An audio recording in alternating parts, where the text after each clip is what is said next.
All right, let's dive right into this explainer.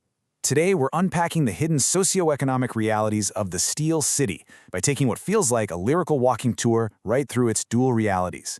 The source material we're looking at is this incredibly rhythmic, street-level narrative that totally pulls back the curtain on a city you might think you already know. We're going to explore how the pavement itself tells a really complex tale of two entirely different worlds coexisting in the exact same physical space. Here's our geographic roadmap for today. We're going to hit the history beneath the soil, campus wealth and street shadows, a neighborhood divided, and finally, the end of the route. Right off the bat, our source material hooks us with this brilliant little bit of wordplay. Is it the Steel City? A place built on honest, industrial grit? Or is it Steel City? This brilliantly illustrates the central theme of our explainer. It's a city defined just as much by its grand, visible architecture as it is by its hidden, illicit underground. It sets the perfect stage for a journey where absolutely nothing is quite as pristine as it seems on the surface. So, we're kicking off our journey down at the North End docks, right in the evening. From there, we'll cross over the bridge into the West End, stepping through what the artist calls the Hammer's Veins, all to crack the city's secret code. Keep your eyes open, because we have a lot of ground to cover. Section 1. History beneath the soil. Let's dig into the castle's secrets. Picture this. On the surface, during the day, you've got tourists happily snapping photos of this gorgeous, pristine limestone architecture. It's a really grand cover. But look beneath the soil, and you find a completely different universe. The source tells us about historical bootleggers, secret underground networks tied directly to houses, and this legendary Rocco's ghost running liquor through the pitch black before the break of day.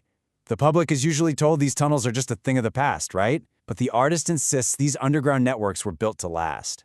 Was moving under your feet while the family sleeps soundly on a quiet street. It literally gives me chills.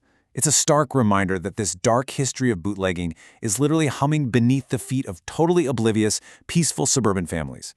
It shows how the foundations of our modern quiet streets are often built directly on top of hidden, restless histories.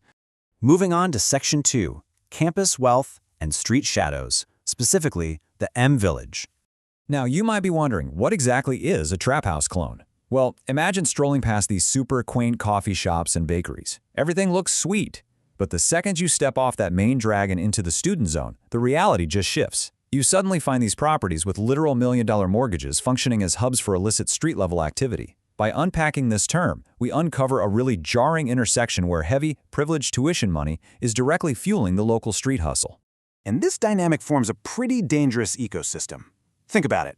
You've got the students, kids leaving home, getting their first taste of the wild with red cups on the lawn and the music bumping loud.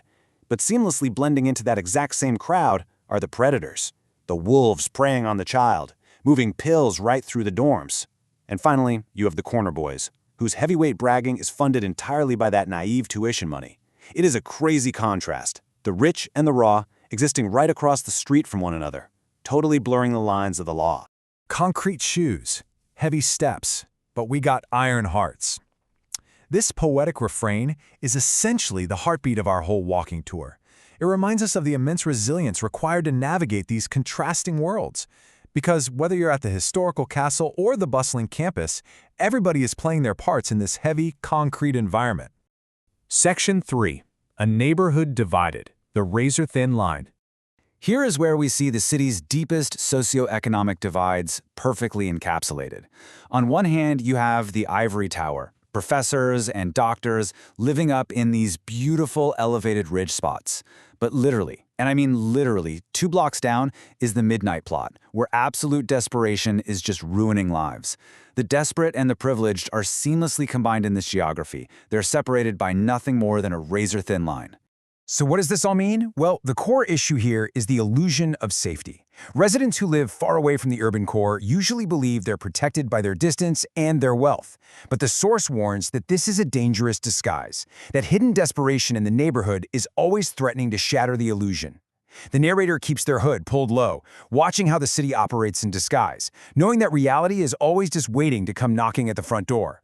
Finally, Section 4, the end of the route, the Dundas border. As we reach the very edge of the city, the atmosphere does a complete 180. The West End breeze gets cold, the streetlights suddenly dim, and this extreme isolation just hits you. The lyrics describe this marshland as the place where the bodies got laid. We uncovered the ultimate juxtaposition right here at the border. Generational wealth, or old money, using this desolate, isolated geography to hide its oldest, darkest secrets. As the artist tells us, the pavement tells a tale of two entirely different realities coexisting in the exact same physical space. From those pristine tourist walls hiding bootlegger tunnels, to the millionaire student housing funding the corner boys, to the doctors living a block away from total desperation. It is two worlds, one city, and the street-level stories are identically told no matter which neighborhood you happen to walk through. I really want to leave you with this thought to mull over. Take a look at your own surroundings. Are you truly safe far away from the core, or is reality just waiting to knock at your front door? The Steel City shows us that boundaries are so often just illusions. Thank you so much for walking through this explainer with me today. Keep your eyes open and never stop questioning the history beneath your feet.